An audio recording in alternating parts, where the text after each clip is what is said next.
I'm an extrovert with social anxiety, so I'll be the life of the party and then go home and regret everything I just did. That is very so spot on. relatable. Hello and welcome to Cleopatra. I'm Christie Bana.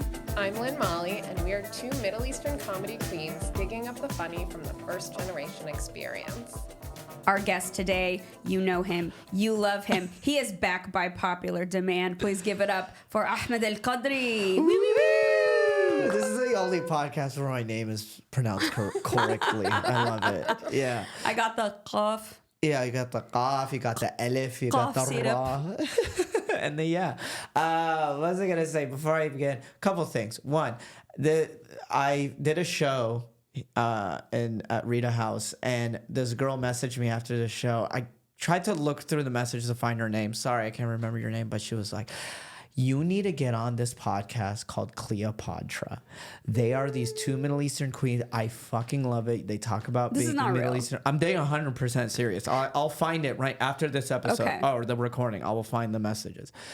And then I was like, oh, you're talking about, these two girls. You were like, I was on episode 3. Am I episode 3 or 1? Well, because the first one was me, the second one was Oh, Christie. yeah. I was the first guest. Yeah, you were our first guest. Yeah, I was the first guest on the podcast. And she was like, no way. And I was like, I already asked them to be back. So clearly she didn't listen to every episode. Just kidding. No. We love you. Keep listening forever. Yeah, but she's like, that's literally with me and all my listeners. It was your mom. You are fasting right now. Yeah. Okay. Well, your energy seems off the charts. Well, I, as you know, I'm a fitness bro. Hang on, let me flex for the camera. What's up, guys? No, I'm still a fitness bro. So, because I'm trying to sell tickets. And I, like, in the morning. I'm sorry, you're trying to sell tickets. Being hot. Oh, okay, understood. This comedy's dead. Mm-hmm. It's all about how hot you look and how good of a marketer you are. So I'm working out. I'm saying controversial statements like women, they should be wearing hijabs, like stuff like that. And clip that out. We'll get so many views. yeah, right. It's like, he speaks the truth. It's okay. We'll just release all the hot mic footage we have of you. No kidding.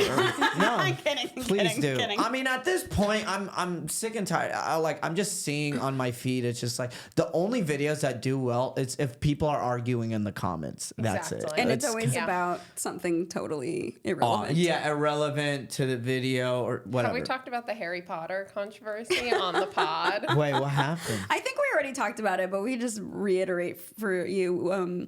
Opie was on the podcast and made a reference to Harry Potter, and he called it a cupboard, and everyone was like, "It's not a cupboard, it's a closet." And then there was like a real Harry Potter war about whether it was up the video. 10K views, baby. Exactly. Closet versus cupboard. Right. It makes no sense of like why people have to argue over it's so dumb. Like people have too much time on their hands, but.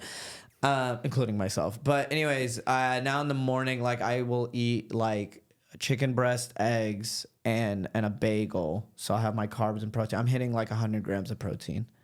Damn. Wow. So, before sunrise. Flex. Yeah, before sunrise. So like after this, I'm gonna go weightlift. I was gonna go weightlift before this, but I had to film some sketches. But follow me on Instagram. But then, I'm gonna go weightlift after this. What I'm trying to say is, fitness is key. And I don't care if I'm fasting. Well, even when I was fasting for Ramadan, like I was still playing sports as a kid. Were you? I realize I'm like a fitness queen, but I did the dance to fitness route. I was a big dancer growing up. That's right. Okay, cool. And I was an honor roll student. That's where I fit in this. Were you playing any sports or anything like that? No, I was a music person, not a sports person, sadly. So nice. Have you ever gotten to musical comedy? Have I ever gotten into... No. Because you're a comedian. Have you seen me gotten into musical comedy? No, but I was going to say, like, have you thought about it? I've thought about it a little bit. I dabbled even on this podcast with a joking mashup of... so when Sam O was on the podcast, I, like, dicked around a little bit and made a little song for fun. But... yeah, it's not something that's at the top of my list. I think I'm still just trying to get better at actual comedy before I work in music. Yeah, that makes sense. Morgan J, a friend of mine, he literally was talking about how I think he did comedy for 4-5 years first, and then he like picked up the guitar. So I think I want to say, dare I say 6 years? Not 100% sure. Unpopular opinion. I love musical comedy. I love Me Morgan too. J. I love the Wolves of Glendale. Do you know them? I've been seeing them a lot on my feed. Fantastic. Yeah, they're pretty great. Yeah. And I saw Chase O'Donnell recently bust out her guitar bit, and it destroyed me. Yeah, I loved it she's so great. much. But the thing is with musical comedy, I see it just like improv comedy, where it's like if it's good, it's really good. Right. And if it's bad, like I saw like a guy try to work out musical comedy, he could barely play the guitar. It was very embarrassing, and it was like, yeah, this guy was having a rough set. It was great to see. Yeah. I was enjoying it. I like musical comedy if it's done well. Yeah, And all the people you named are amazing. You'd have to like practice a lot at your house. That makes sense. What instrument would you play? Well, I actually sing and do percussion and drums, so it doesn't really make sense for me to be shouting over percussion. But then you can do your own, we've talked about this, your own slow drum roll when your jokes don't land. Yeah, or I could just drive everyone out, like that scene in Whiplash where he plays over J.K. Simmons for like 10 minutes, and that's just one of my favorite movies, Whiplash. It's such a good movie. Oh, I'm gonna rewatch that movie. I always think about you know when you see those post-apocalyptic movies, like for example, what was it? A Quiet Place. Did y'all see the trailer for Quiet Place 3? No. But it talks about like day one of when the aliens came down and just started killing a bunch of people, right? But A Quiet Place 1 is the post-apocalyptic world, whatever. And I was thinking, I was like, if aliens were to come down, or like a huge threat, you know, like let's say zombies come to the world, I wouldn't be like a guy that's like going rogue and has to like find. I'd be one of the first people dead. Yeah, 100%. Like immediately. I would die so fucking fast. I always say, because like with like weight training, and I do CrossFit, like they're always like, you're training for like functional fitness for the end of the world, and I'm like, if there are zombies chasing after me, I'm gonna be like, I'm sore, just take me. Yeah. I did 100 squats on Monday. I'm not running anywhere. Exactly. And it's like, dude, I have to live a world where like zombies exist now, and we have to hide from zombies, and you live in a little district. No. We're not eating canned soup 3 times a day, you know? It's very I don't know. There's not enough protein. Not enough. Not enough protein for Not Ahmed enough protein powder in the world for that to bunker. convince me. I am dying. All right, and I'll probably go out like in a good way though. Like I'll probably like get out of a helicopter, just kill a bunch of zombies. You know what I mean? No, my parachute doesn't most work. likely to like accidentally die of a self-inflicted wound or something, like doing something stupid, like stepping on a rake. Oh my gosh, you guys, the other day, I literally, this is not made up, I almost slipped on a chickpea peel. And I was like, is this the Arab version of a banana peel? Like, this is wild. Yes. Was it soaked in water? I think I'd soaked them, and then one of the peels just came off and landed on the floor, and I was like, ah! And I was like, this is Arab comedy. That's Muslim-friendly comedy.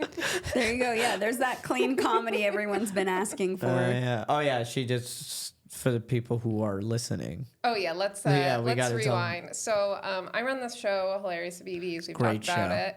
Wonderful show. And we got a message recently saying that our comedy wasn't Muslim friendly. So we were just Because it wasn't clean. It wasn't not because it was anti-Muslim. No. Just I mean, we did clarify have that. Salma Hindian, who talks about, you know, her evolution from taking off her hijab, which, you know, that's her experience, and we want her to have that experience. If we have a Muslim comic with a hijab on, we want their experience too. We just want every experience, every voice. I want to ask Salma. I met her recently. Yeah, and I didn't recognize. I met her at a show, and her hijab was off, and I didn't recognize her until I followed her back, and I looked at her old. I was like, "Oh shit, that's that one. That's that one bitch." Yes, she's extremely Her funny. hijab is off now, so I could say bitch. I was like, "Oh, that's that one bitch." I'm gonna hit her up. I wanna know her story now. Yeah, she's. Has she been on so this funny. podcast? No, not yet, but she was on Habibi's and she crushed. She was phenomenal. Oh, she's great. Yeah. Yeah. I left before she got on stage. But, well, she even said it was one of those, just like, it was like a light room. Yeah, and she's like, yeah. you can go. It's fine. Nice to meet you. I like that you specifically don't support other Arab comics. You were like, Arab comic, I'm out. What would my white audience think? No, it's not because she was course, Arab. It's I'm because she's a kidding. woman. That's what. Of course. Of course. Guys, I am not. What was it? A xenophobic. I am a sexist. Like, So please. somebody told you to come on this podcast knowing that you hate women. And this, But we also never said we like women on this podcast. Right. you heard it here first. We hate ourselves. No, but I feel you on the whole Muslim comedy friendly. First off, they're stupid, but like, well, not even. I don't know. I'm getting aggressive. Let me pull back. Presumptuous, and I got a bit. I will admit, I got a bit aggressive there because it's like stand-up comedy is. We're right now going through another boom, but it's still very, very new to international audience, but also people in America. So it's like you have to be. It's not even about like international. It's are you a stand-up comedy fan? Like, do you like stand-up comedy? Do you understand the art behind stand-up comedy? And there's a lot of people who just don't. I mean, as y'all know, like I've been just posting my stand-up clips a bunch, and we'll get to my special in a little bit. But I'm posting my clips, and there's one clip on Instagram. Hey, hilarious! This is really funny. You killed it. Blah blah blah. And on TikTok, it's a bunch of these young Muslim kids who are like, "Do not joke about this. Do not joke about Deen. Do not joke." Those fucking durka Can you people. be less racist towards that? No, I'm Arab, so I could be racist towards my own. These fucking Dirk. Am I right? I'm looking at the producer. Am I fucking right? He's way. Yeah. He's also. I know, but like just for my own liability insurance does not cover fatwas, so I'm gonna Okay, like. these fucking jihadist motherfuckers. These fucking 72 virgins, actual virgins. All right. 72. No, but honestly, no. But all jokes aside, like but they're all like attacking me in the comments, and then there was one. It was like a full reach saying that I was like making fun of the victims of Palestinian. It was just like just a reach, super dramatic. He needed me for views. I don't care, but what bothers me of just like that's just the new wave. Like we're the new wave of Arab comedians, right? And not just there's every right now every colored people are dealing with this right now. Like Asians are dealing with the same thing right now because we're all getting that same comment. Oh, you're just selling out your own people to make white people laugh.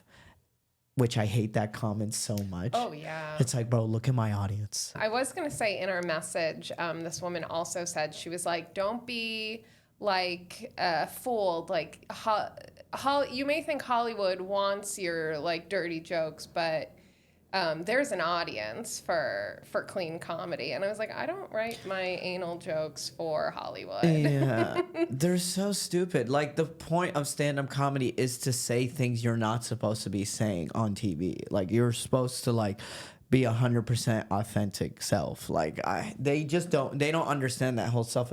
Listen, there is clean comedy. All right, they're called bitches. I'm just kidding.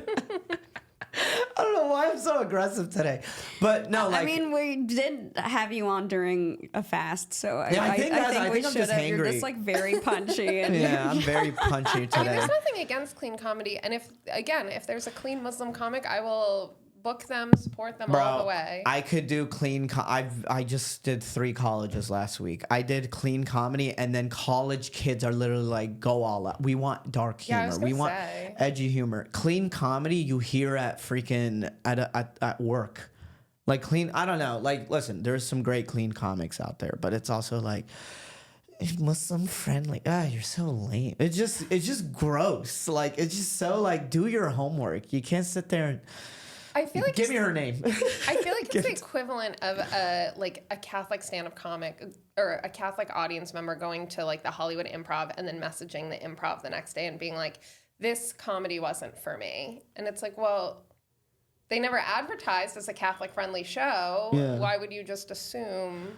that you need clean comedy. Yeah. So I just wish they had reached out to us in advance so we could tell them what we were all about. Because we don't censor. It's on you for not putting on the flyer. We can't promise clean. Also with people look at stand up. It's not like how people look at music. If I go, hey, let's go to a concert, you're like, who's playing? Do I know? Let me listen to their music, right? But if you go. But it's so normal to be like, we're going to a comedy show. We don't know who's we're just going to go to a comedy show. We don't know who's playing. We don't know who's up. Like if you're a stand-up comedy fan, you're great. You're in the clear because it's like you like stand-up comedy. You enjoy joke writing, blah, blah, blah, blah, blah. But like you're going to this hilarious Habibi show and then you're just like, okay, they're Arab. But it's like, honestly, I'm kind of disappointed in them thinking like, oh, this is Arabs, they should act this way. Because it's like there's so many Arab Muslims who ignore that there's Arab Christians, who ignore there is like Arab atheists now, but or Arab gay people, Right. It's also like a concert in the sense that if I play a song for you and you don't like it, you're more likely to say, this isn't my taste of music, or this is not my thing. Whereas if it's a comic you don't like, people will say, this isn't funny. Yeah. So I think people are more likely to assume that their taste is objective fact as opposed to a matter of taste. That makes sense. I've heard that before where it's like there are musicians who are like, I'm a heavy metal artist, and they don't feel any need to appeal to everyone in the world. They don't need to appeal to like folk lovers, But as comedians, we think we need to be for everyone all the time. But you just can't be. Yeah. I mean, I guess it's like, up to us to just endure the BS for now and just keep going. And you'll eventually find your audience. I mean, it's literally what Kazim said to me a while back. He goes, someone told him that they're not a bad comedian. They just haven't found their audience yet. This is to more established comedians. Right. Sometimes they are bad comedians. But sometimes they're just bad comedians. But it's like, even for me, it's like, and I'm learning that as I go along with my career, where I'm I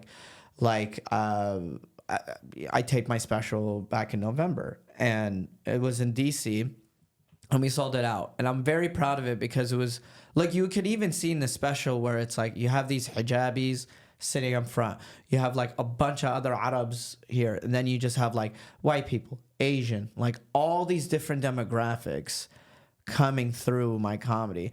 And they're all just their stand-up comedy fans. And I get that. And I'm very proud of it. And sometimes you'll have people who are like overly religious people. It's not that religious people are not fans of it. They just don't know stand-up comedy. They just don't understand. I don't know. I don't know exactly how to really define what is my audience exactly, but it's one of those things where like I have to tell myself, I'm like, Ahmed, just keep going. It's like ignore the hate, ignore the BS, because it's like they're not gonna last long. At the end of the day, you're not doing stand-up for them, you're doing stand-up for you. It's your self-expression, and it's your voice. And I don't know why you would shape your voice for someone other than yourself. And there is, right, exactly. And listen, there is halal comedy. It is the most, it's like Christian comedy. It's like clean comedy. Listen, if the money's right, I've done Muslim fundraisers. I've written jokes for that. It's literally, this is a joke I'll write if it's a Muslim fundraiser. I'm like, some people say it's hard being a Muslim in America. But honestly, right now, the hardest part about being a Muslim in America is finding parking at your local masjid. Bro, the Arab men are like, oh my God, it's so funny. Wallahi, it's true. I can't find parking, I mean, I'm not laughing.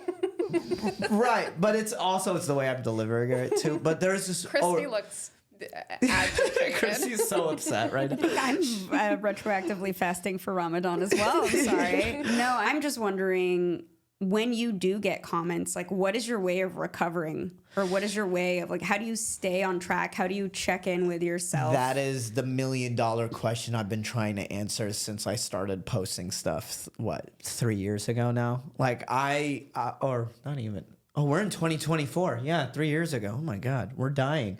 But no, like I mean, for the longest time, like there's times where I have a high self-esteem where I'm like, listen, people are going to hate, you know, and I was doing fine.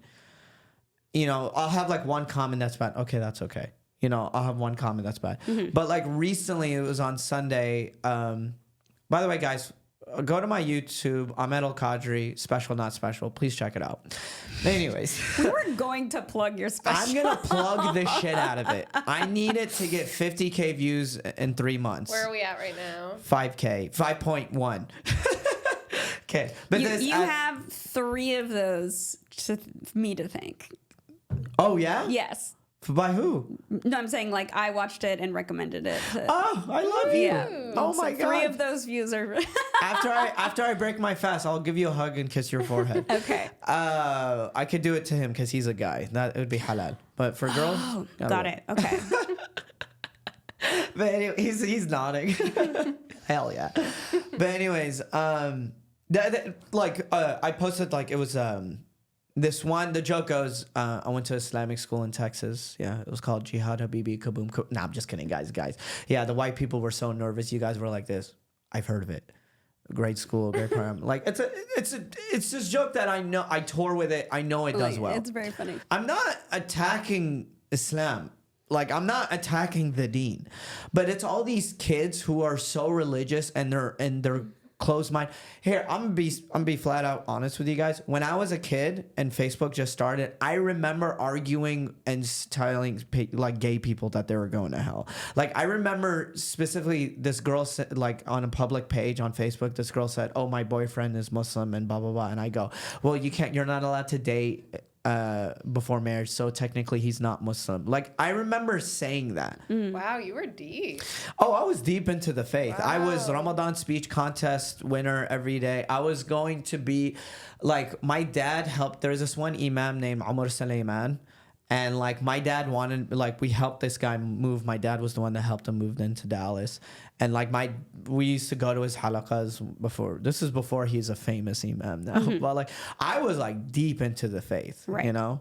And you know, I like I said in my stand-up special, we pray 5 times a day. We threw rocks at gay people, but now we snort rocks with gay people. So backtracking real quick. Yeah. So we got onto this topic because I was asking you how do you recover? How do you get back to that? That's center? what I was gonna say. Sorry, I no, that's okay. ADD. But what I'm trying to say here, it's like, it's all these kids attacking me and blah blah blah. The way I recover it is honestly, couple things. One, I just put my phone down and go outside. Nice. You know, sometimes I go outside or I'll go eat or just live my life. And I'm like, oh yeah, this is literally, it's in your phone. It's nothing. It's and not real life. It's not real life. But it feels like real life. It feels, when you're reading it, it feels like it because you're reading it and it's hitting your heart. You know what I mean? Because this is something you're putting yourself out there. But then it's like, these are young kids, well, on TikTok, or just people who, remember, let's say you have a video that has 30,000 views, 5,000 likes, 5,000 liked it, 100 comments, or 175 comments, let's say, and then a percentage of let's say 100 of those comments are hating on you. Okay. Percentage wise, it's so small. It's just so loud to you, you know? So that's like logically, I remind myself that. And then by the time like they respond, they put a shitty comment, they already forgot about it. They're talking shit about something else. Like they have nothing going on in their lives. Their profile picture is literally a Google image of a flower. Like I don't want to say you're better than them, but like your life is just better off just like ignoring. Like you're really going to sit down and argue. It's all these things that you logically know. Right. It's hard to internalize. But then it's hard to like not internalize it. So it's something like sometimes I'll talk to a friend about it. Like that joke, the Islamic school joke. I sent the clip to my brothers and sisters who are a lot more religious than I am. And I was like, is this really offensive? And then my brothers and sisters were like, no, you're fine. And then like even my sister is like, oh, this is gonna blow away, and literally like the next day you're fine. Like they're all just reaching. They're all just and it's this mob mentality where it's like if there's 2-3 shitty comments, then they're already then I have more permission to talk shit. I swear to God, there's so many people who are so like on the middle area where if they see a bunch of positive comments, then they will comment, "This is great." But if they see a lot of like shitty comments, then they're gonna add, "Yeah, I don't like this." Right. We live in a very weird time. Yeah. You know? We've given everyone so much power. And it's really great in a lot of ways because, like, you see, like, something like Black Lives Matter. That would never have happened if we didn't give all the people the power. That's an incredible use of social media. But then, you know, you see this, like, constant trolling and bullying. And for the teenagers, I know it's devastating. So it's such a double-edged sword. Yeah. We do live in a time where even you mentioned BLM, even Palestine, like people are like willing to like learn about what's going on in Palestine. For the longest time, it was just us as kids that knew about it because our parents would just yell it at us the whole time. Right. You know what was going on, you know, and we weren't, even us like growing up, you weren't even that like, you know, well knowledged about it. But now you're like. Now what's going on? Why? Like we literally see people in Gaza like, hey, this is what's going on, and now people are like, you know, rallying pro-Palestine. That's a positive. Well, positive that people are not what's going on over there, obviously, but like also with social media, people like us, where it's like we could just put ourselves out there. We don't need the industry. You know what I mean? Like there are no real gatekeepers. Yeah, there is no gate. I literally just self-released a special. I went to DC. I was headlining at Room 808. Shout out to Marin Amini for giving me the spot. And then I called my friend Dawood. He's the director, and Dawood Tafsir, not Dawood Namiar. Yeah. Dawood Tafsir. He had 3 cameras. I had my own. We literally set it up. Filled it up, boom. We filmed it Friday. It was pretty good Friday, but the Saturday night show was like lit. It was awesome. And then, you know, we edited for months, round, and then we just dropped it there.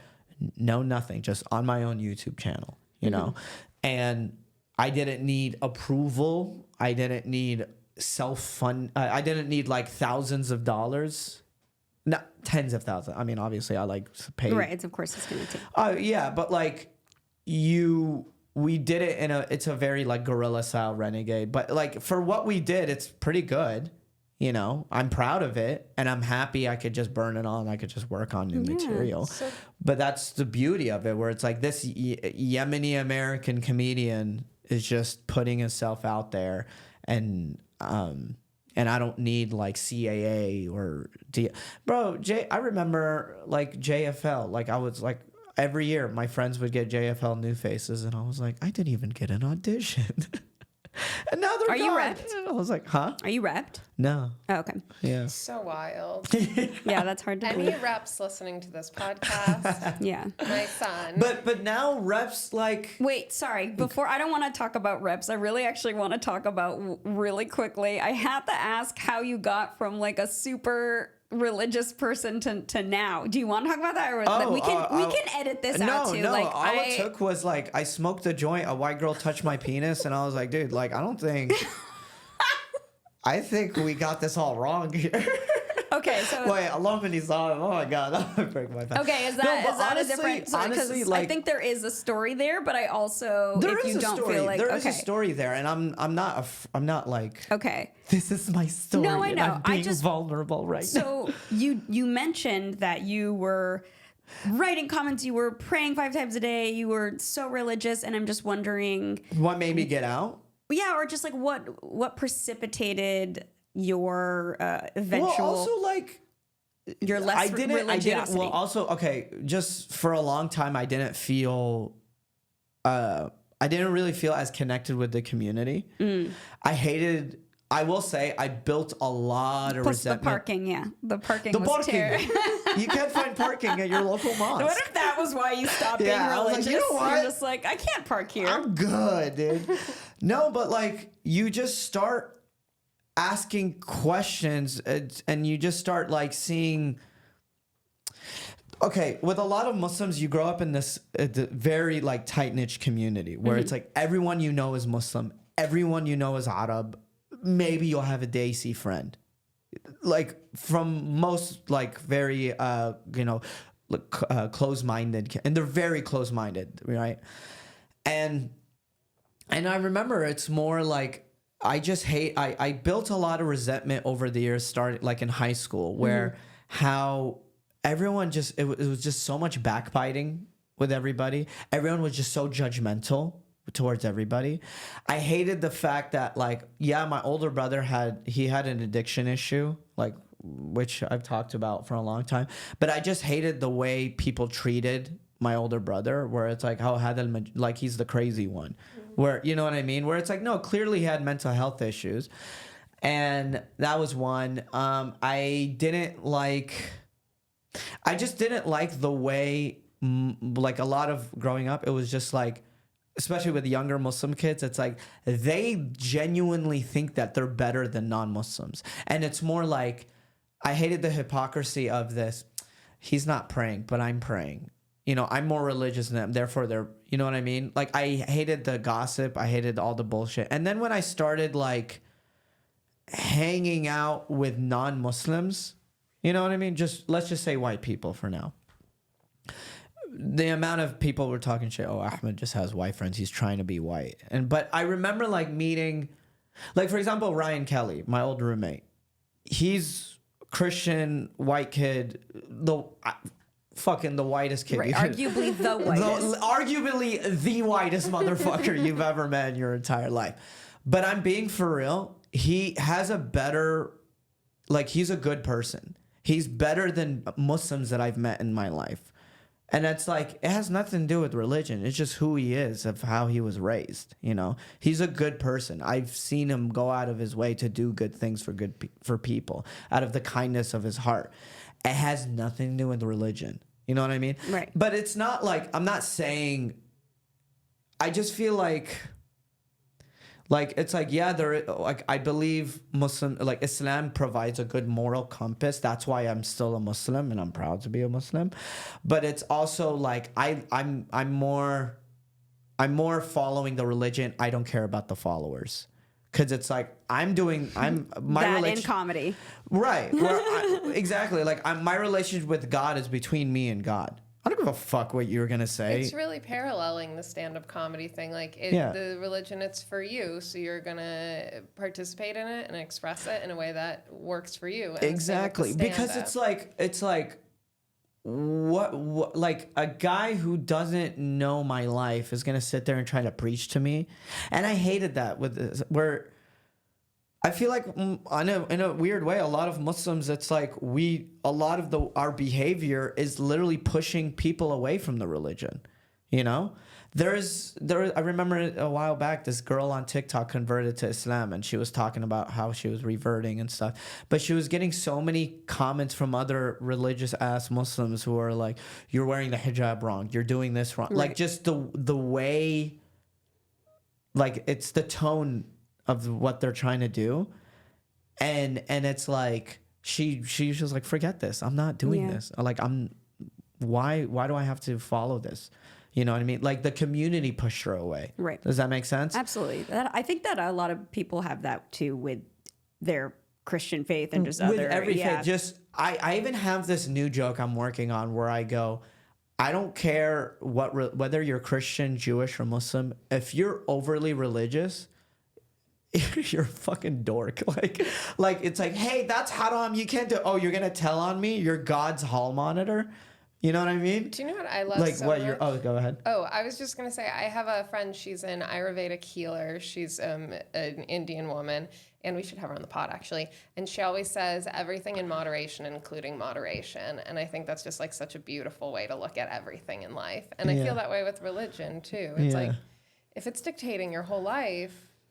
Right. And it's like, listen, I know some people who are like religious, like I wouldn't say like my two little brothers, like they go to the masjid, they're you know, they go to the community, they pray, all that stuff, and they're not like the negative aspects of the community where it's like they're constantly backbiting. There's a few things obviously I disagree with them in some cases, but like they're still good people.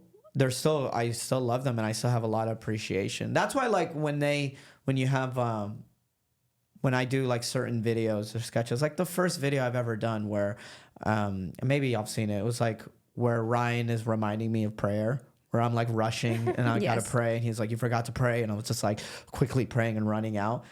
I did it because it's true. Like it's relatable to a lot of Muslims, but then you have other Muslims who are like, who can't understand humor. They're like, "How dare you? You're attacking the religion." You know what I mean? If I wasn't the person I am now, I would be like this. Well, screw you. I hate the religion. You know what I mean? But I don't care. It's like, no, you're just some kid. You think you know, you have it all figured out. But watch, you're going to grow up, you're going to smoke a joint, a white girl touches your penis, and then you're like, you know what, you're going to start asking some questions. Everything's going to be all right. What's so interesting to me is I'm working on this pilot that takes place at an Arab high school. Shout out my pilot. Oh, I love this. I love this idea. Oh, yeah. Yes. And I was talking to Saad about it because Saad and Adem about it. Adem went to an Arab school. Yeah. And I was like, what were the popular kids like at your school? And he was like, it was the very Muslim, very religious kids. And it was like the ones who followed it the most were the most popular. And I was like, that's so funny because like in my high school, it was like the kids that did the most cocaine were the most popular. Yeah. Because it was like... It's like reverse high school. Yeah. It's like, the valedictorians and the coolest. Yeah. It's kind of like law school too, where the people who are like the top of the class are like, whoa, there goes the valedictorian, you know? But honestly, it's like not necessarily both popular kids in both schools, you kind of like, just me as a comedian, you kind of want to make fun of them. Like one time I used to make fun of the MSA, the Muslim Student Association, because bro, I once said it in their meeting. I go, you guys are a bunch of sexually active virgins. Half of them laughed, and half of them that took themselves seriously were like, take it back. Which part? Because they knew I was right. I'm like, you're sitting there going, you're literally flirting with the other girls because you're just trying to get married. If you go to every Muslim kid I've ever met goes to MSA so they could find a wife. That's it. Like, let's be real here. Like, I'm right. It's just though maybe they just don't like me making fun of it. But it's like, hey, I'm a fucking I'm a comedian. It's literally my job to make fun of this. Do you remember that wild show we did? So me and Ahmed did a show at USC in the Arab Center, which was basically a closet in the back of the Black Center. And it was like there were like 4 like Muslim kids there maybe. They were all Arab kids, but there were like, it was all Arab Muslim kids, but there were some who are like international students. Yes, and some of them. There's one kid who was just like. Didn't he walk out during your set? No, he was walked out during Saad's set, and it's because he was really high. Oh. He was just really high and paranoid. Like extreme. That would have been a really weird scenario to be stoned in an audience. Yeah, he was just extremely. No. I talked to him after. He was just extremely high, and paranoid. So he was just on his phone, right? I didn't care when I was on stage, but like when Saad was on stage, oh no, he left because I was the last comic. So when Saad was on stage, I know Saad. He does a lot of crowd work, and he will notice it. So he was like, "You're on your phone." He's like, he got upset because that was the second time a comic mentioned that he was on his phone, and he was just like, whatever. And then he was leaving. I was just like, I said, I'd leave him alone. He's just high. He's like, I'm not fucking high. And I was like, and then I left. I was like, hey, I know you're being insecure right now. Just go for a walk. You're okay. Like, I was in college. I used to smoke weed too. Like, you're good. But it sounds like most of the problems that you have, you can solve with a walk by putting your phone down, going outside. Yeah, a lot of it is just people's own insecurities, people's own, you know what I mean? Like, people want to just attack you for no reason. I guess it goes back to answering your question of just like, yeah, if you just put your phone down or just talk to a friend, you know. I one time, like, I was constantly, like, just getting into that freight. Like, everything I posted, I was like, fortunately, all these videos were popping up, but then I was always getting negative comments, and I was like, oh. And I had one of my friends, like, I was hanging out with, I was like, oh, man, people are negative comments about this, people. And then before I dropped them off, it was my friend Evan, very gay, very sweet. He was just like, honey. But he was just like, honey. Like, he was just like, it's always a new video. He was like, I love you so much. But he was like, it's always a new video. Every time we hang out, it's always like, right. He was like, literally just, when you post something, just focus on the next video. Like, when you're looking at comments, it's taking your energy out when you really could just be focusing on your next project. Because in the grand scheme of things, oh my God, I've had so many negative comments. But it's always the people, at the end of the day, the people who don't even comment at all are the ones who are coming to comedy shows. Right. You know what I mean? You know, or, like, I've had so many people that come to shows, and I'm like rarely you'll have like some people who comment, message, or even DM'd me. But a lot of times it's just like, oh, they use their context clues. Oh, he's funny. Let me hit the link in his bio. Oh, he's in my city. Cool. That's right. it. You know? And those are the people you're actually doing this Yeah. for. And then as you keep going, your name is going to get bigger. But obviously everything just takes time. But like, you're just not quitting. All the cliche stuff, you know, stay consistent, don't quit, blah, blah, blah, blah, blah. I'm sorry I cut you off earlier about reps. What did you have something particular you wanted to say about reps? We were talking about JFL and how. Oh, reps. Not really. I just didn't want to go down like a super industry like rabbit hole and be like JFL was canceled. No, I don't. Like very behind. I mean, honestly, I'm happy. Oh, damn, I look good on screen. The curl too. Damn, fucking. Dude, I like the lighting. Y'all making me look handsome today. I like this. Ramadan looks good on you. Oh my You God, I look should fast every day. so hungry, which is the ultimate compliment in LA. Hollywood. So, question for you: what was maybe your favorite part about producing the special, and what was maybe like the greatest challenge? That's a good question. So many coming up. What was the first part? What was like the most fun? The most fun. What I really enjoyed was the fact that I had so many friends who are just willing to help, you know, and giving me, like, hooking me up. Like Dawood Tafsir, my freaking, like, you know, he hooked it up for me. I paid for his flight, and then Yash Malik came down with me. Randolph, this one guy, he's a comedian in Richmond, Virginia, Gray. Reem Idan she happened to be in town. She came and she hosted the Saturday night show, and I'm so glad because she fucking destroyed. She was amazing. She killed it, and she was just killing it. And like before intermission, like for example, a challenge that we needed to do was like, we didn't need people to get up and use the bathroom. We learned that from the Friday show. So on Saturday, we wanted everyone to go ahead and just use the bathroom. So I had Reem just like kill time before I got up. So we had like a mini intermission. What else was the challenge? For me was to look at my own special constantly. And, you know, we've all seen ourselves on camera and you're like, I hate everything about myself. And bro, I was perfect. Bro, I was having, there's like a certain name. Like, what's that one when it's like an editor thing when you're constantly looking at something the whole time? Looping? Huh? Looping? Not looping. It's more of, it's like when you're constantly like you've been working on your work so much you hate your own work. It's like when you say the word fork over and over, and then you're like, what is this? The word Fork? Right. Where I'm like, I've looked at my special so many times. I looked at the whole thing, and I'm like, you know, obviously cutting here or taking.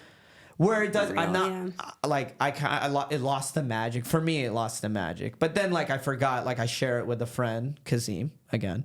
I shared it with Kazim. He's like, no, this is really good. You know, like it got to a point where I hated the way I look. I was like mad at why did I wear my shirt? Why did I wear this shirt? Right. Why did I do this? Like everything. And then, you know, I would give it to certain friends, and then they would say good things about it, and I was like, oh, okay, so it's not a worthless piece of art, you know. I'm very proud of all my friends who were there to come to help me out. I'm very proud of the audience that came out.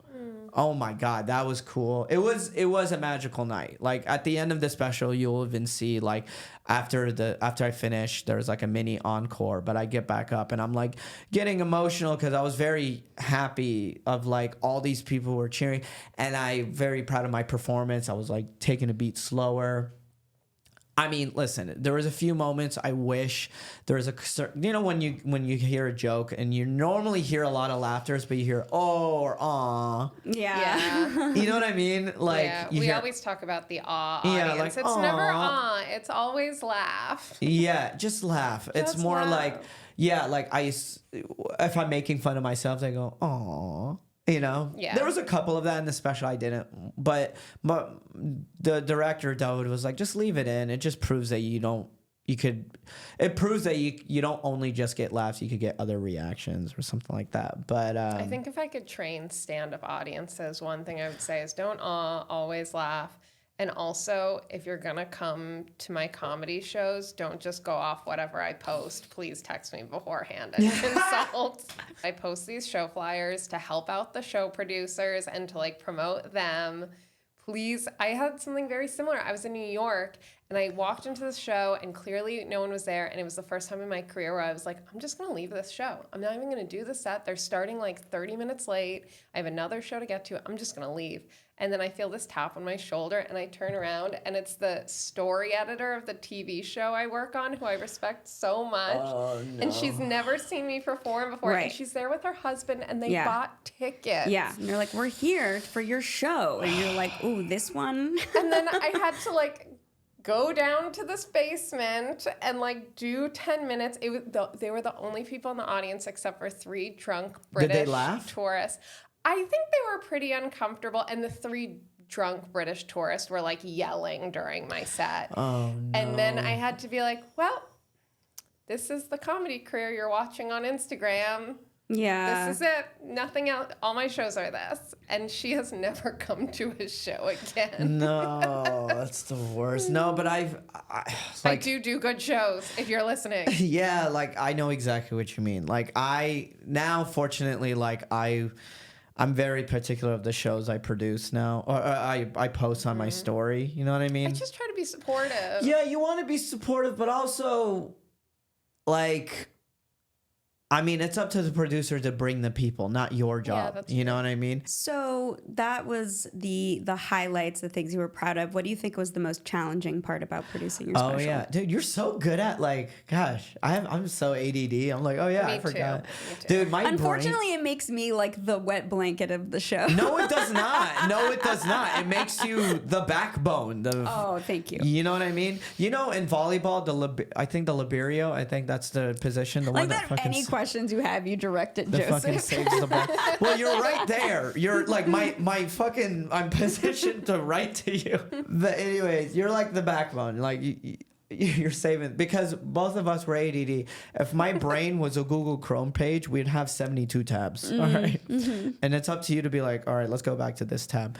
I've lost friendships over the way my conversations diverge. You've legit lost friendships? I've had people be like, we have to go back to what we were saying before. And I'm like, oh, I thought we're at a beach in By the way, Fiji we're doing it right now. We're doing it to her right now. For the record, I think that's crazy if it's not a podcast. If you're just with your friends at the beach and they're like, actually, we missed agenda item number 4, that's psychotic. That's great. And I'm going to clip that out. And anytime anyone does it to me, I'm going to be like, Christy says you're being psychotic. Yeah.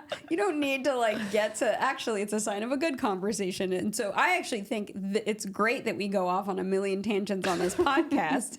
However, you know, all right, I am so the curious. I'm challenges. genuinely curious. Okay, so the challenges. One was like just the semantics of like placing the cameras and the seating, you know. The bathroom, as I mentioned earlier, like too many people using the bathroom, so we'll just have a mini intermission. No bathroom, no water available. Yeah, Bladders we had must like be empty. water. I'm gonna say, what's another challenge? I mean, it's not necessarily a taping challenge, but it's more for the show.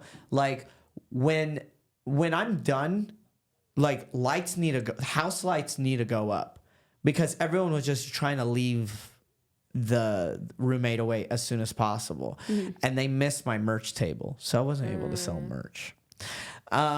Just like certain technical things. Oh, I hate when music doesn't come on right Oh, after. bro, and the music didn't come on either. Whew. Like as soon as I'm done, music's up and house lights need to be up. People need to be comfortable. It's like the noise of the curtain going. Yeah, it's so awkward, right? What else was a challenge for me?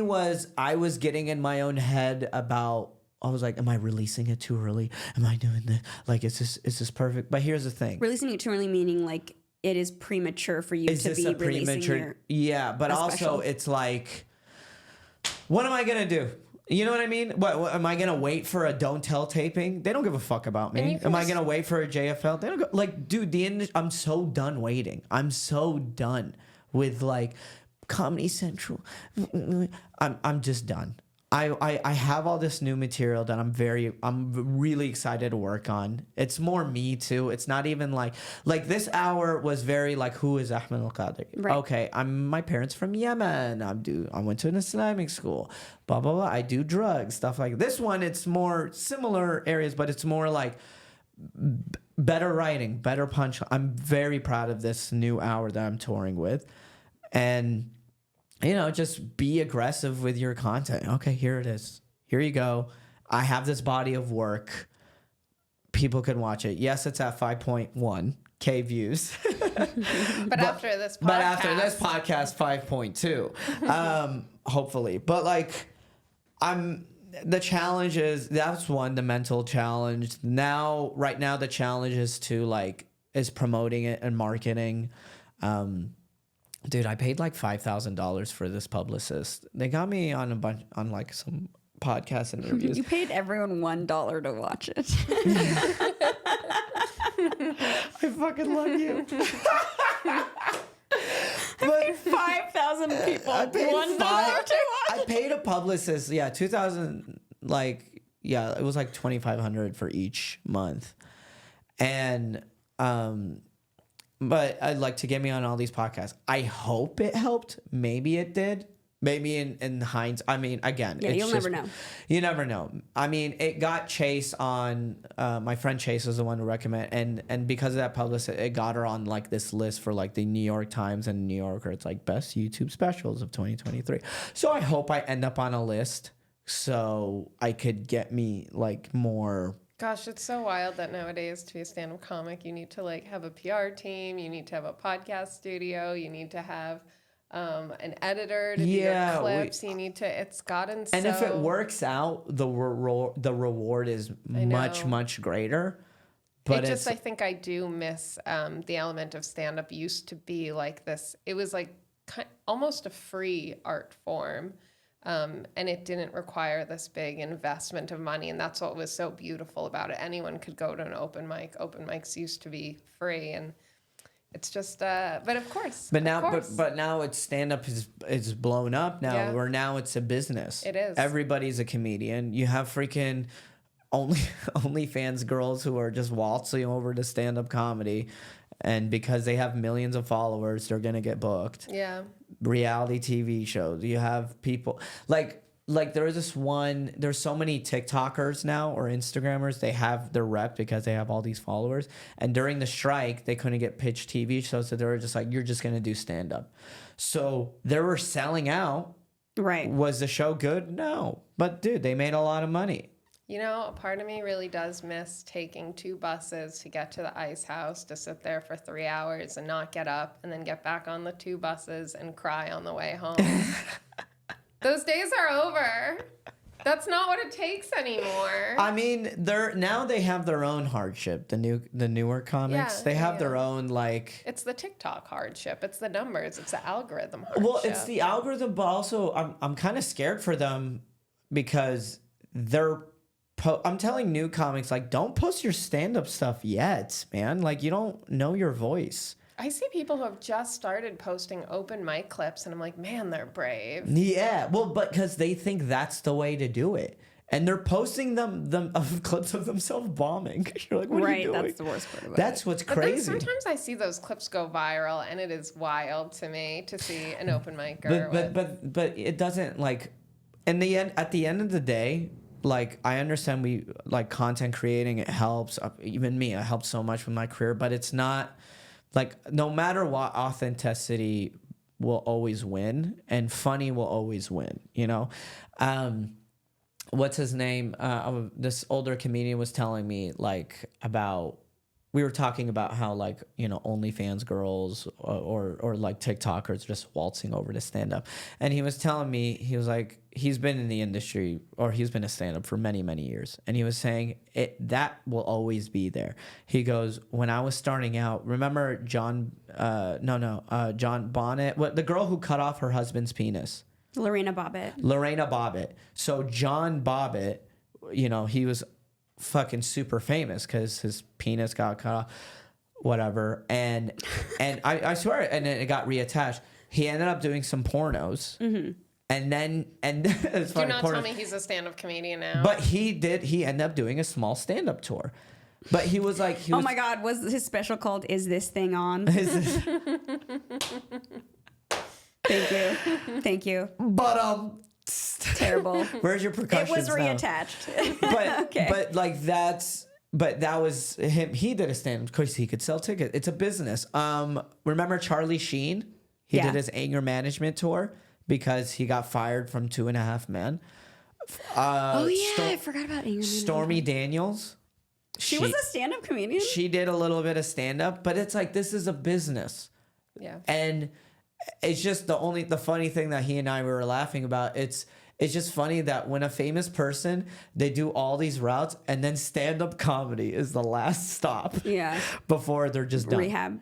Before rehab. Yeah. Where it's like, you know, it sucks. What I'm trying to say is we picked the wrong career, guys. But there is beauty of stand-up comedy fans. It's building. It's getting bigger. It's growing, and yeah, there are definitely more audiences than back in my 2 buses to the Ice House mic days. Yeah, right. Yeah. And there's more people who are like, oh, I love stand-up comedy, you know? And more people are understanding stand-up comedy, especially with Joe Rogan. Hate him or love him, but lots of people just understand. I mean, granted, there is still like, yeah, you just say whatever you want on stage. You know, they believe you could just say, you know, you could just punch down at minorities and get away with it, but whatever.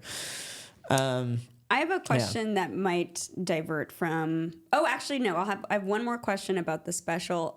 If you could tell yourself of the you filmed in November. Yeah. If you could go back in time to November and tell yourself anything, what would you tell yourself about filming this special? Oh, that's good. That's a good one. I would say change the shirt. I'd say change the jokes and the delivery the shirt. If it's any consolation, I have watched the special, and the shirt never bothered me. I mean, all your jokes need to be rewritten, but yeah. the shirt was fine. You picked the perfect shirt. Oh, thank God. Yeah, you picked the perfect shirt to Terry Crews your bosoms and okay, flex. so you did watch the special. I did watch the special. I love you. No, honestly, I would say I would have told myself to just have more fun with it because I was really like, it was a good balance where I was like, I'm in the zone, but also like I'm in the zone. Like I gotta like, right, you know, deliver, make sure I'm hitting it right, rather than bro, just have fun. You know what I mean? Like, just have fun. I would have told Dawood to get more crowd shots. That's it. That's great advice for stand-up all around. I think a lot of people forget the fun part. Like, I hear so many stand-up comedians be like, ugh, I hate that stand-up. And I'm like, we get to, like, tell jokes every night and get paid for it. I like hate stand-up comedy until I get on stage. And then I'm like, oh, I love this. Yeah. You know, because I hate the work that goes along with stand-up comedy. I hate, you know, messaging, the DMing, the posting, okay, I'm touring, like I'm gonna plug my dates after this, but like the touring I gotta do, and then like crossing my fingers, hoping that I sell tickets and all that stuff. Like, it's so stressful. But then, like, you get on stage, the people who showed up or who are in front of you who did show up are having a good time. And I love the story where people go, man, that was fucking hilarious, dude. Bro, they take a stick, especially when you make a new fan. Yeah. You know what I mean? Nothing makes me happier where, especially with stand-up comedy, where I'm not like selling out my own audience. So you have just people who just like stand-up comedy. So you have like a older white couple or a young black couple. They're just there because, you know, they needed some seat fillers and they got a discount on this. The comedy club gave them a discount. But now they're like, bro, you're fucking hilarious. Love your bro. Keep going. Let me get a sticker. I love a keep going. Love a keep going. I love a good keep going. You know, or like when you do a show and you go, hey man, you were my favorite comic. Like after 10 comics, you're like, you were my favorite comic, and you go, oh my God, stop. Keep it coming. Stop. Do you know what I think my absolute favorite thing in comedy is? Is when you do a joke for the first time and it lands. And it just lands perfectly. Dude, yeah. And it was just like made in the heavens for you to say on stage exactly correctly. To me, that is the number one absolute Dude, best. that happened to me literally on Sunday night. I did this joke. I go, I'm an extrovert with social anxiety, so I'll be the life of the party and then go home and regret everything I just did. That is very so relatable. Yeah. Very relatable. Yeah, and like... And that hit, and like it made me, my favorite is it was a lot of laughters, and then this girl and this guy were like separately, they were like, oh my God, that's so me. Like they were literally like, wow, that's so true, you know. What's your favorite troll comment about you that you've ever gotten? Let's go around, let's do it. I know mine is some guy told me I look like I eat bugs. It's so specific. Is it bad that I'm laughing? Yeah, I mean, no. Yeah, that's funny. That one really made me think a lot. Yeah. It really made me turn inward. No, one time, like there's a couple comments I go, well, damn. Yeah. Okay. Yeah. My favorite comment was when somebody referred to me, you, and Thenya as a, quote, den of harpies. And I was like, yeah, damn right we are. Den of harpies? Yeah, it's like a mythological creature. I almost feel like we need to change the name of the podcast. To Den of Harpies. I'm trying to think, like, there's certain, like, comments that actually made me laugh. There's one, okay, when... Someone commented, you know that meme that, ooh, brother, ooh. Someone commented that on one of my videos, and that made me laugh. Like, okay. I know he was probably shitting on my, like, it was that same video that everyone was shitting on, but it made me laugh. I thought it was hilarious. I gotta think. I mean, it's not on the top of my head. Okay, maybe it'll come to you. I'll come back. I'll text it to you, and then you can say on the next episode, like, hey, by the way, Ahmed wanted to tell you guys. Another I'll thing, ADR it. Since we last spoke, that on the pod, we've been asking people what's their favorite superstition from their culture. Oh my God, I got a list. He's got it. Oh, I got a freaking list, dude. Hold on. Fantastic. We posed this question to the audience, and somebody on Spotify responded. They didn't say what culture it was from, but they said not to wear black or cut your hair on Thursdays, and I have no idea what not to wear black on Thursdays. Correct. Okay. Not to cut their hair on Thursdays. I was told if you shower and go to bed, you get extremely sick. Okay. Like, because your hair, apparently, if you get your hair wet. I'm a night shower, and I'm extremely healthy. Yeah. So I was told that. I was told one time, you know, you have to respect the Quran, because there was a story of a woman, she was mad at her mom and she threw the Quran on the floor, and she immediately her hands turned into hooves, like a deer. And I was like, that's a fairy tale. Like, no, but there are certain things you're like, really? Also, like, cute. I want to be deer girl. Come on. I would sell a stand-up special so fast. There was one superstition where they were telling me a story of one time, like, they were saying, like, magic They were saying like, like fucking David Copperfield or like, card tricks, magic. Right. It's all controlled by the jinn. And it's not, no, it's just it's just fucking hand trick. But they're like, yeah, you're possessed by the devil. Right. Like you have to communicate with the devil to do magic. And you're like, nah, dude, it's all fucking trickery. It's like one time my Islamic studies teacher made it up. He was like, one time we were in Vegas and me and my friend, we saw a magic show. We went inside, we read Quran the whole time. And then the magician came out and said, we have to cancel because he couldn't communicate with the jinn because we already read the Quran. and we're fucking we're like in 6th grade. We're like, oh my God. Yeah. We're like, okay. Little did we know that the magician was just double booked. Yeah, and he was like, that was us. The magician just like, is this your card? Like, he's not like doing, I'm trying to think. I have so many other superstitions. Lynn, share which. So this is one that I've heard in my family, but apparently no one else knows. But it's if you eat fish and yogurt and then you take a bath, you'll go crazy. So this isn't, you've never heard this. This is like just okay, yeah. My maybe parents. it's just parenting. Like they're just like they just didn't want you to mix that shit up. I mean, it doesn't sound good. It's not good. Salmon flavored oikos. Oh, yeah. Omega-3. It's very pro-protein though. A lot of protein. Come on. Out of ones. Oh, you have the evil eye. That's a classic. I've heard my grandma would always tell me not to sweep on Sundays. That was partially like keeping the Sabbath, but also like if you sweep on the floor and then you like brush over your feet, it's like a bad thing. Oh. Also, owls. If you see an owl in the day, someone will die. Oh my. I saw an owl once literally walking out of an open mic in Silver Lake. It sounded like the owl was walking. Walking. No, I was walking. She was walking. Oh. But there was literally an owl walk out of an open mic. An owl like this. I gotta get to work. Or just like this open mic was literally terrible. Literally sitting outside the door, and we all like walked over and we were like, oh, hey, owl. And like it didn't move for a very long time. And we were like, well, we're not Owls are scary. Yeah. Until owl flies away. Owls will do the. Yeah. They'll give you that look. I told you. The owl eye. Look at me. Yeah. That's what all those little angry eyes owls are for are in the scary. Middle East. That makes me think of your owl bat joke, which is one of my absolute favorites. Oh, the taboo joke? Yeah. Thank you. Yeah. Thank you. I appreciate it. Let's cut to that clip real quick. No, I'm kidding.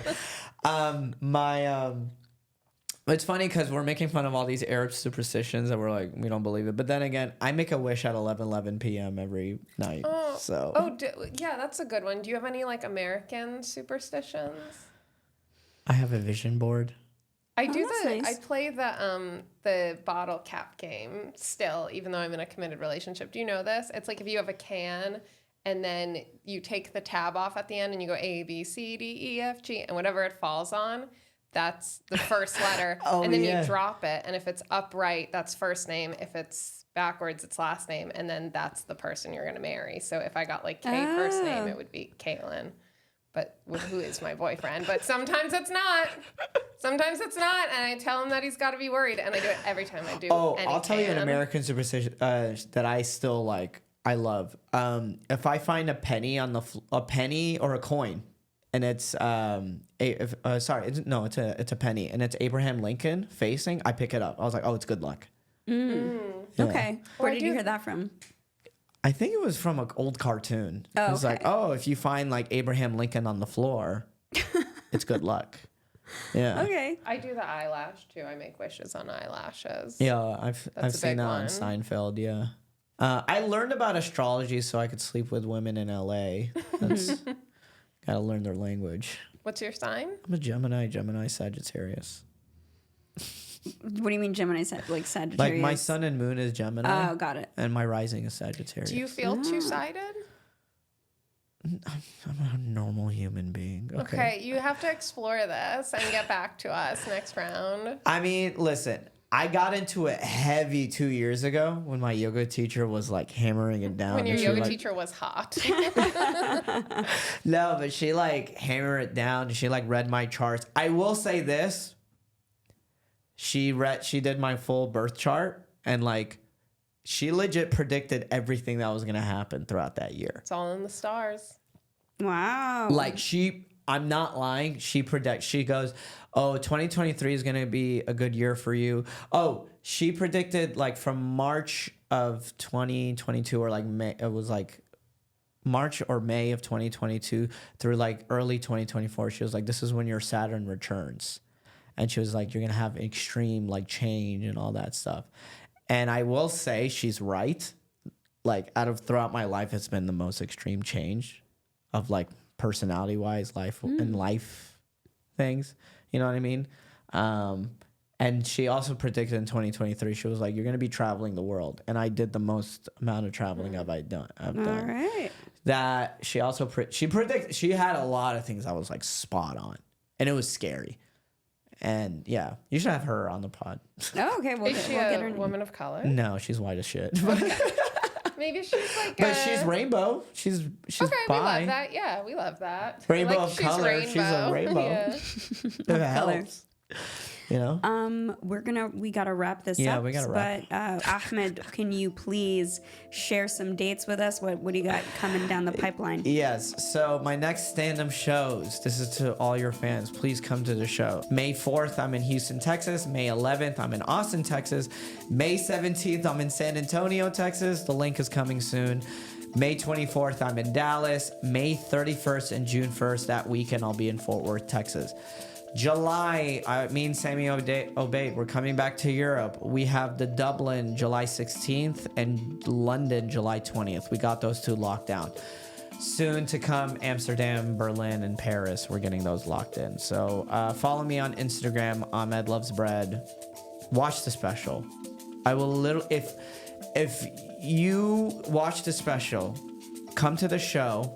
And then after the show, be like, hey, I saw your special. I'm going to freaking give you a hug and kiss your forehead. As long as it's not Ramadan. I will not be fasting. So, yes. I'm going to give you a big old kiss on the forehead. Thank you so much. That's been our show. I've been Christy Bana. I'm Lynn Molly. And I'm Ahmed Al-Kadri. Thank you so much. Goodbye. Goodbye.